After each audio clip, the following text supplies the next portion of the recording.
2, 1. Bonjour à tous, bienvenue pour un nouveau numéro du Clubhouse avec un beau week-end du côté de la BGL League, notamment ce week-end. On a eu pas mal de buts, pas mal de belles choses.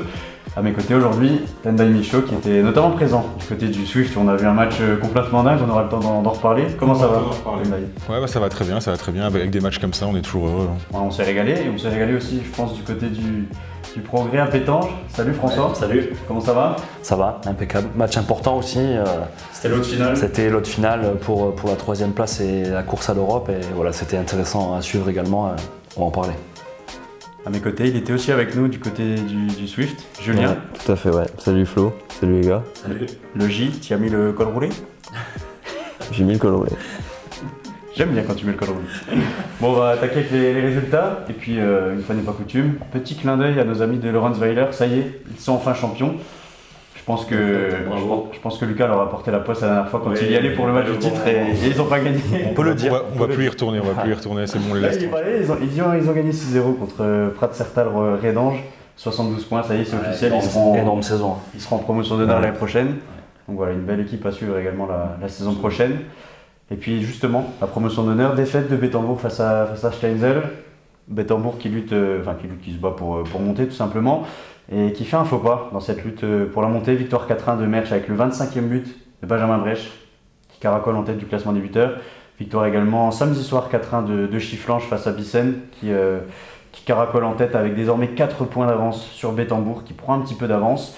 Et on connaît malheureusement un relégué dans cette division, Chiren, qui s'est tout de même imposé ce week-end 2-1 face à ma mère, mais ça n'a pas suffi. Chiren évoluera en première division la saison prochaine.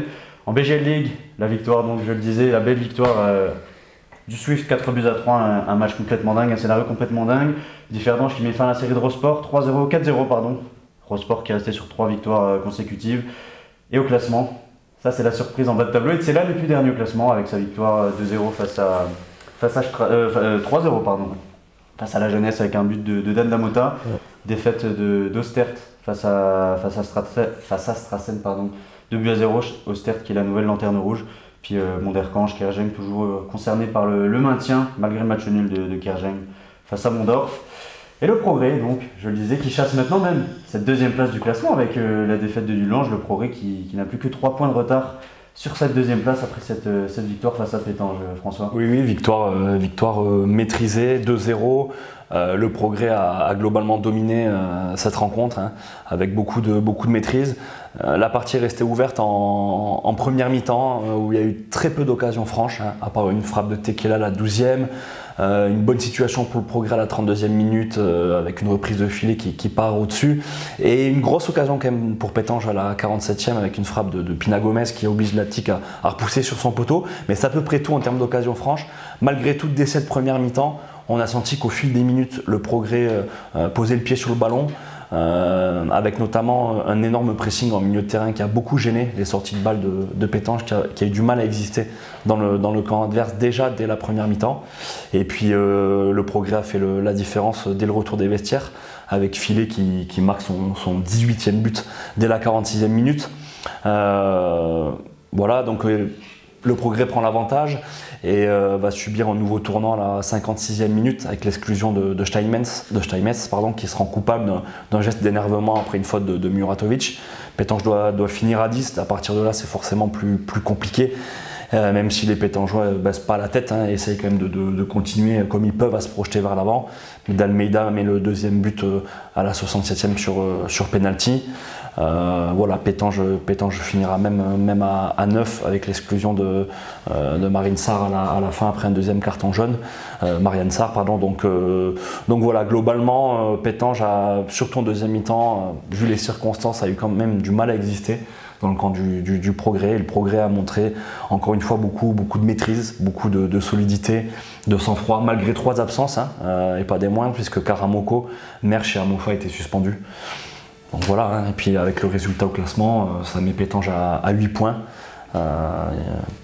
Le Progrès qui s'accroche vraiment à cette 3e place et qui n'a plus trop de concurrence à ce niveau-là. Et comme tu soulignes, Flo qui fait mieux, puis qui se rapproche, n'est plus qu'à 3 points de la 2e place et de Dudelange. Ouais, cette 3e place qui est désormais sécurisée. L'avance sur Pétange, on le voit au niveau des stats, le Progrès qui marche littéralement sur l'eau en 2023, 9 victoires, un match nul. Beaucoup de buts marqués, très peu de buts encaissés. Est-ce que finalement, messieurs, cette équipe elle est capable, avec cette dynamique extrêmement positive, on parle souvent de dynamique dans le football, et là forcément avec une telle confiance emmagasinée, est-ce que cette équipe elle peut aller justement chercher cette deuxième place?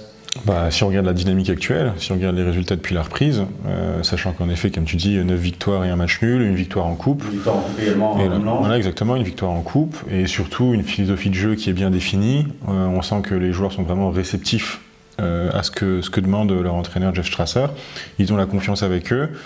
Et Dudelange a sûrement pris un coup sur la tête hier, donc les 3 points, bon, il y a une grosse différence de but, donc il faudra quand même 2 matchs, et le Progrès a un calendrier qui est beaucoup plus compliqué que celui de Dudelange, mais en soi, je pense que maintenant qu'ils sont tranquilles à cette 3e place et qu'ils savent qu'elle est assurée avec leur victoire contre Pétange, moi je les vois vraiment, en tout cas, l'objectif, je pense qu'il est clair de ce côté-là, c'est aller chercher Dudelange. Ouais. Et surtout au niveau de l'effectif, on l'a vu contre le Swift, le Dudelange a un effectif quand même très limité. Sur le banc, il n'y a quasiment personne. S'il y a des suspendus ou 1 ou 2 blessés, ça devient très vite limité. Le Progrès a quand même moins ce problème et en fin de saison, ça compte. Donc, il y a la place d'aller les chercher. On parle désormais de l'autre match. C'était vraiment l'affiche de cette 25e journée. On s'est régalé.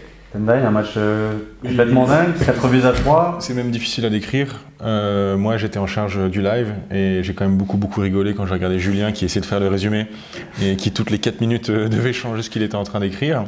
Mais non, match complètement fou. Si on devait le résumer, moi je dirais 15 très bonnes premières minutes d'Espérange avec un pressing impressionnant qui a empêché Dudelange de respirer. C'est concrétisé avec un but. Et petit à petit, Dudelange ne se laisse pas abattre comme au match aller où ils avaient pris un but et on avait eu beaucoup plus de difficultés. Ils ont repris le contrôle du match, ils se sont procuré pas mal d'occasions. Ils reviennent juste avant la mi-temps. Et la physionomie reste exactement la même en deuxième mi-temps. Et là, Dudelange marque 2 fois aussi assez rapidement. Et là, on pensait que c'était fini. Je pense qu'il y a énormément de gens qui se sont dit que le match était plié. Et puis 6 minutes de dingue, quoi. 6 minutes de dingue avec 3 buts en 6 minutes, un corner direct. Un très beau but sur une action bien construite et une bonne finition de Bel-Amérique qui a fait une super entrée, on pourra en reparler. Et un dernier but opportuniste de Stolz. Et en 6 minutes, Dudelange, je pense qu'on peut le dire, a perdu le titre, quoi. Dudelange qui a eu quand même pas mal d'occasions, Julien. Est-ce que tu penses que, tu vois, comme le dit Tendai, on pensait le match plié, est-ce que les joueurs se sont dit ça aussi à 3-1? Ils se sont pensés. Je pense pas que. Non, je pense pas qu'à 3-1, ils se sont dit que c'était plié. Hein. Ils ont encore eu des occasions à 3-1. Bojic est à quelques centimètres de marquer le 4-1. Et là, à 4-1, avec 3 buts d'avance à un quart d'heure de la fin, tu peux te dire que c'est quand même très bien parti. À 3-1, tu sais très bien que si tu prends un but, il ne reste plus qu'un d'écart. Donc je pense pas du tout que Dudelange s'est dit à l'abri ou déjà vainqueur à 3-1. Justement, ils ont continué à jouer comme ils l'ont fait dès le retour des vestiaires. Ils l'ont bien fait jusqu'à la réduction du score. Hein. Moi, je suis absolument d'accord, parce que si on regarde le corner qui amène le but de Ryan Philippe, le corner direct, c'est sur un tacle phénoménal de Skenderovic qui empêche un centre de Bel-Amérique. Les mecs, ils étaient à fond. Je pense qu'ils ne s'étaient pas du tout relâchés. Comme tu dis, il y a eu l'occasion de Bojic pour le 4-1. Donc il n'y a pas eu de défaillance ou de laisser-aller du côté de Dudelange, sincèrement, il y a juste eu... Parce que c'est ce qu'on pourrait se dire, hein, quand on voit la physionomie et que tu en 6 minutes, tu te prends 3 buts comme ça, tu dis les mecs s'effondrent, quoi, et visiblement.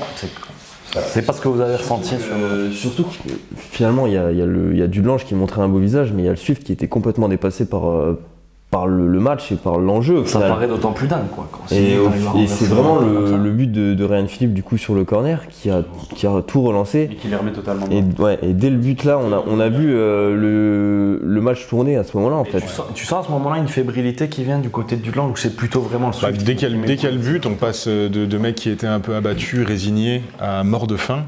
Et forcément, je pense que du côté de Dudelange, il y a la peur qui commence à venir, il y a un peu de panique, etc. Et oui, on a senti tout de suite que le match allait tourner. Et après, on ne pouvait pas imaginer que 4 minutes plus tard, ce serait déjà 4-3 pour Espérange. Mais tu sens que quand il marque, il y a à chaque fois une certaine euphorie, tu as les supporters, etc. Et tu sens qu'il y a cette bascule. Par rapport à cette victoire, je vous propose d'écouter Jordan Dupire qui nous parle de cette physionomie de match et d'une victoire méritée sur l'ensemble du match. Je vous propose de l'écouter, puis on en parle juste après. Ouais, c'est vrai qu'en première mi-temps, on a fait 25-30 bonnes premières minutes. Après, on s'est laissé un peu endormir. Ils sont revenus juste à la mi-temps à 1-1. Et on a mal démarré la deuxième mi-temps. Mais bon, Après le 3-1, on pensait que c'était plié, mais on a tout donné jusqu'au bout. Et franchement, félicitations à tout le monde, au staff, à l'équipe. Jusqu'au bout, on n'a rien lâché. Et franchement, la victoire, elle est méritée si on regarde sur l'ensemble du match. Efficacité 100% sur quasiment toutes les occasions. Et franchement, c'est mérité. Il reste encore 5 matchs, on ne va pas trop s'avancer, mais je pense que oui, on a fait un grand pas vers le titre. Comme vous le venez d'entendre, Jordan Dupire parle d'une victoire méritée sur l'ensemble du match. Messieurs, est-ce que vous êtes d'accord avec le gardien d'Espérange? Moi, je pense que déjà, il faut rappeler que l'interview, elle est faite juste après le match. Les réactions à chaud. Voilà, c'est des réactions à chaud. Forcément, le mec, il est euphorique parce qu'ils ont retourné une situation qui était dingue. Ils sont en train de s'envoler vers le titre. Mais de là à parler d'une victoire méritée, je pense que c'est compliqué et c'est sévère pour Dudelange. Parce que si on regarde vraiment les occasions, le Swift, pour moi, c'est 4 buts en 4 occasions quasiment. Et même des semi-occasions, on pourrait presque dire. C'est un réalisme hallucinant, quoi. Ouais, voilà, réalisme hallucinant. Et du côté de Dudelange, il y a quand même eu énormément d'opportunités. Au final, même la première occasion du match, elle est pour Dudelange. Le Wassiro qui oblige Dupire à faire un arrêt. Après, le Swift marque, mais au final, en première mi-temps, ils ont pas eu d'occasion. Ils ont eu des opportunités qui auraient pu éventuellement se concrétiser et qui auraient pu être mieux négociées. Mais les occasions, elles sont pour Dudelange. Et Dudelange, offensivement, ils n'avaient pas beaucoup de solutions. Il y avait Hadji, il y avait Sinani et Bojic qui étaient placés en 10. Mais finalement, les trois-là, ils ont réussi à se trouver tout au long du match et à se procurer les occasions qu'il fallait, quoi. Donc offensivement, ils ont fait le travail. Hein. Ils ont fait le taf, et puis il ne faut pas oublier que, mine de rien, après le 4-3, Dudelange va encore avoir 2 très belles occasions de revenir à 4-4. Hein. Il y a les 2 ratés d'Hadji qui fait un très gros match, qui a fait un match monstrueux, mais qui heureusement a pêché sur ces deux opportunités. Donc vraiment, si on regarde le match, que ce soit sur les statistiques ou la physionomie, dire que c'est une victoire méritée, je trouve ça sévère. Je comprends le raisonnement et je comprends la fierté de voir Espérange réussir à retourner un truc qui paraissait complètement fini. Mais je pense que du côté du Dudelange, je serais très curieux de savoir, par exemple, ce que Carlos a dit à la fin du match à ses joueurs. Parce que... Ils ont fait le match qu'il fallait pendant 70 minutes. Pour moi, ils ont fait le match qu'il fallait. Ils ont fait le match qu'il fallait. Est-ce qu'on peut parler de manque de réussite? Est-ce qu'on peut parler de défaillance individuelle comme sur le corner où Joubert, je pense, doit faire mieux? Même sur le premier corner, au final, le premier but d'Espérange, où le joueur d'Espérange se retrouve complètement seul, erreur de marquage. Derrière, on voit que Dudelange a plein d'occasions et finalement, même entre nous, on se dit, finalement, c'est Dudelange qui fait le match qu'il faut. Ouais. Et je pense qu'ils peuvent avoir des regrets de ce côté-là, parce que les occasions, ils les ont eu finalement. Oui, clairement. Bah, c'est un match totalement irrationnel, quoi. Donc c'est difficile à expliquer fondamentalement ce qui s'est passé, mais... C'est dingue de voir ça sur un match avec un tel enjeu, et à ce moment de la saison où, voilà, c'est vrai que dans quel que soit le championnat, quelle que soit la compétition, les matchs en jeu, c'est souvent des matchs plutôt tendus, où les équipes peuvent avoir du mal à marquer et pas se lâcher. Là, on a eu droit à un 4-3, à des buts, un retournement de situation incroyable. C'est fou d'avoir vécu ça ce week-end. Ouais, c'était un spectacle. C'était le match de l'année, enfin déjà avant c'était le match de l'année, et après on peut dire aussi que c'était le match de l'année, quoi. C'était une belle vitrine pour le championnat également. C'est une super vitrine, et puis bon, mine de rien, il y avait quand même 1300 personnes qui étaient là. J'espère que... C'est bien que ce soit tous les week-ends comme ça. Ouais, c'est sûr, mais si les matchs sont comme ça, je pense que les gens vont revenir. Je pense qu'il y a pas mal de gens qui sont venus au stade qui ne viennent pas forcément tout le temps. Et là, quand ils ont vu le spectacle, bon, il faut peut-être les prévenir que ce ne sera pas ça tous les week-ends, mais ça peut en convaincre certains de revenir, quoi, ce qui est génial. D'un point de vue tactique, on a senti quand même parfois, notamment Sinani Hadji, parfois esselé avec l'absence de Magno justement, mais ils ont quand même réussi à se procurer des occasions. Qu'est-ce que vous pensez des choix d'un côté de Carlos Vanguero qui a quand même réussi à mettre quelque chose en place malgré cette absence et le peu de choix qu'il avait, et de l'autre côté, on peut également parler du coaching gagnant de Pascal Carzaniga qui fait rentrer notamment Bellamiri, qui fait une super entrée sur son côté droit et qui apporte de la percussion. Ouais, au niveau du coaching de Pascal Carzaniga, il n'y a rien à dire, c'est un coaching gagnant. On pouvait se poser la question de la légitimité de voir Maurice Deville titulaire en début de match. Il ne joue pas beaucoup cette année. Et on comprend peut-être pourquoi il ne joue pas beaucoup cette année, parce qu'il a quand même fait un match, assez apathique. Non, mais il a un match assez apathique. Et pour moi, l'entrée de Bellamiri change beaucoup de choses. Tout, je sais pas, mais beaucoup de choses. Ça a amené plus de percussion, plus de vitesse, un élément vraiment qui pouvait vraiment faire des différences, alors qu'en effet, Deville a eu beaucoup plus de mal à exister dans le match.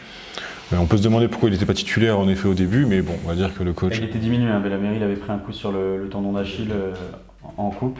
Mais j'ai l'impression que Maurice Deville aurait été peut-être plus à l'aise dans l'axe, dans un rôle peut-être plus de remiseur. Alors que là, sur le côté, on a eu du mal à le trouver dans son registre. Ouais, on a du mal à le trouver. Est-ce que la solution c'était de le mettre en pointe? Je sais pas. Après, on peut pas refaire le match, mais en tout cas, le coaching a été gagnant. Du côté du Lange, c'est difficile de parler de coaching gagnant ou pas, parce que le banc est tellement limité était tellement limité que bon, il n'y avait pas beaucoup de solutions finalement pour changer les choses. Et jusqu'au but, finalement, il n'y avait pas de raison de changer les choses, quoi. Mais ça tournait bien. Bah, sur le banc, fondamentalement, à part Stumpf, il y avait qui pouvait vraiment apporter quelque chose dans cette équipe? Marc Thomas, qui en attaque pouvait être une solution. Oui, une solution alternative, quoi, parce que c'est pas non plus quelqu'un qui, je pense que quand il rentre, les gens s'inquiètent ou quoi que ce soit. Je dis ça sans manquer de respect, hein, mais c'est pas non plus une gâchette connue dans le championnat. Donc c'est vrai qu'on se retrouve avec Fanguero. Au final, est-ce qu'il a vraiment eu beaucoup de choix à faire? C'est difficile. Ils ont personne sur le banc, ils avaient des suspendus, des blessés. Et donc ça a peut-être aussi joué en fin de match, mine de rien, parce que pour amener de la fraîcheur, c'était super compliqué. Alors que le Swift, avec leur effectif, ils peuvent faire entrer des joueurs qui sont d'un très haut niveau et qui sont frais. Donc non, je ne peux pas critiquer quoi que ce soit pour Carlos Fanguero sur ce match. Il a fait avec ce qu'il avait, ce qui n'était pas grand-chose. François, est-ce que cette victoire, selon toi, c'est la victoire du titre? Il reste 5 matchs, 6 points d'avance, 7 si on prend en compte le goal average favorable au Swift. Est-ce que tu crois que là, ça y est, c'est plié? Oui, je pense clairement. Après, dans le football, on sait qu'il peut se passer des trucs un peu dingues. On l'a comme hier. Voilà. Ouais. Mais franchement, le Swift cette année, c'est quand même costaud. Ils n'ont pas lâché grand-chose. Voilà, ça fait un moment que c'est comme ça. Là, ils prennent 6 points d'avance. Même quand on le voit, même quand ils sont en difficulté à la fin, ils passent devant en étant hyper réalistes, hyper froids. Ça fait quand même un peu machine de guerre. Hein. Voilà. On le disait, du Lange, il y a une âme, il y a quelque chose. Il y a moins de bancs, mais voilà, ils se battent aussi avec leurs armes, avec leur vécu. Mais là, je vois pas trop le Swift lâcher d'ici la fin de la saison. Et j'ai envie de voir aussi j'ai hâte de voir quand même comment Dudelange va réagir sur les prochains matchs. S'ils vont quand même, eux, y croire, s'accrocher jusqu'au bout et en tout cas faire leur part du taf au cas où. Mais bon, non, pour moi, c'est... L'impact psychologique aussi de la victoire. On a vu Mehdi Kirch à la fin du match, c'est quand même compliqué, quoi. Hein. On sent que mentalement et moralement, c'est hyper difficile à accepter. Bon, voilà, on en parle, mais moi je m'en remets pas, quoi. 3-1 à la 73e, c'est hyper rude, quoi. 3 buts en 6 minutes, c'est compliqué, je pense, de se remettre de ça, quoi, hein, dans un match comme ça. Psychologiquement, effectivement, je crois qu'ils n'auraient pas pu vivre un pire scénario que ce qui s'est passé. Hein. On revient au classique, c'est peut-être mieux de perdre 4-0 que de perdre dans ce scénario où tu t'es vu vraiment aller chercher le titre. Tu reviens. Et là, tu prends une claque, quoi. Je pense qu'ils sont vraiment, vraiment sonnés, tous, que ce soit le staff, les joueurs, etc. En particulier quand tu as l'impression d'avoir fait ton match. Ah, tu l'as senti, on l'a senti à la fin du match quand les mecs sortent, c'est compliqué. Moi j'ai du mal à les voir s'écrouler parce que malgré les défaites du début de l'année 2023, finalement ils se sont bien repris, ils ont réussi à reconstruire une dynamique. Non mais ils vont pas s'écrouler, mais après il faut quand même que le goal average, enfin il faut que le Swift perde 2 fois. Et le goal average est comment? Et oui, en plus. Là-dessus, ça veut dire, on va dire, 3 défaites et 3 victoires pour Dudelange. Pour moi, la question aujourd'hui de Dudelange, c'est maintenir cette 2e place. Et je pense assez logiquement aller chercher la victoire en coupe.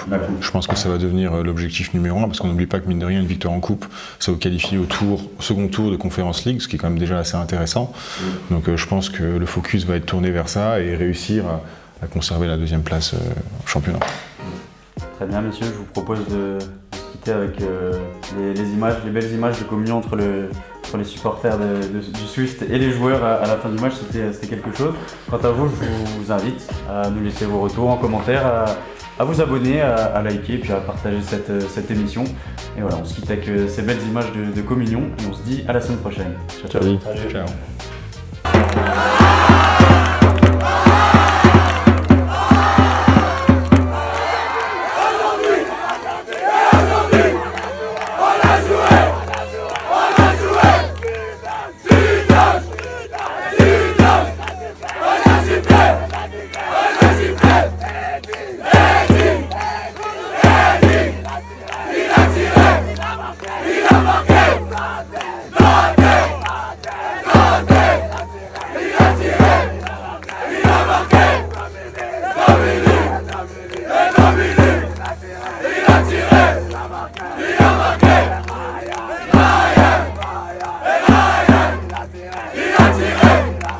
Il a marqué.